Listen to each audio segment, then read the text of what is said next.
আমাদের আজকের ডেস্টিনেশন হচ্ছে কলকাতা ইন্টারন্যাশনাল বুক ফেয়ার, যেটির লোকেশন করুণাময়ী বাস স্ট্যান্ডের একদম পাশেই। কিন্তু তার আগে আমাদের যেতে হয়েছিল পার্ক স্ট্রিটে। সেখানে আমার একটা মিটিং ছিল, সেই মিটিংটা কমপ্লিট করে আমরা পৌঁছে গেছিলাম বুক ফেয়ারে।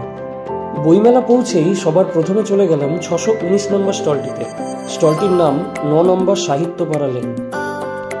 এই স্টলটিতে পাওয়া যাচ্ছে অনুজয় চট্টোপাধ্যায়ের লেখা ঝিঝি, চটকল ও মফস্বল নামক বইটি, যেটি এবছরই প্রকাশিত হয়েছে।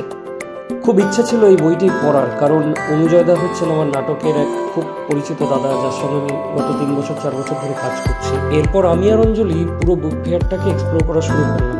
সব স্টলগুলো একটু একটু করে ঘুরে ঘুরে দেখছিলাম। সব স্টলগুলি খুব সুন্দর করে সাজানো হয়েছে।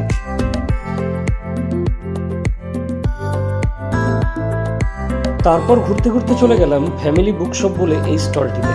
এই স্টলটা আমার খুব পছন্দ হয়েছিল, কারণ বাচ্চা থেকে বড় সবার জন্য এই স্টলে বুক ছিল। বাচ্চাদের জন্য এই সুন্দর সুন্দর কার্টুন বুকগুলি এখানে পাওয়া যাচ্ছিল। ভীষণ সুন্দর দেখতে কার্টুন বুকগুলো, বাচ্চাদের খুবই পছন্দ হবে এটা। তারপর এখান থেকে বেরিয়ে চলে গেলাম আরো কয়েকটি স্টলে, এবং সেখানকার বইপত্রগুলো আমরা ঘেঁটে দেখলাম। কয়েকটা বই পছন্দও হলো, কিন্তু নেওয়া হয়ে ওঠেনি। তারপর চলে গেলাম এক্সিট গেটের দিকে। গিয়ে দেখি ওখানে একটা কুইজ কম্পিটিশন হচ্ছে। তা ওখানে দাঁড়িয়ে কুইজ কম্পিটিশনে পার্টিসিপেট করলাম, এবং খুব সহজ 5-6টা প্রশ্নের উত্তর দিয়ে আমি ছোট্ট একটা গিফট হ্যাম্পার জিতে নিলাম। তারপর ওখানে সামান্য কিছু খাওয়া দাওয়া করে আমরা বাড়ির উদ্দেশ্যে রওনা দিলাম, কারণ বাড়ি এসে বিকেলে একটা নাটক দেখতে যাওয়ার কথা ছিল। তো এভাবেই আমাদের বুক ফেয়ার 2025 শেষ করলাম।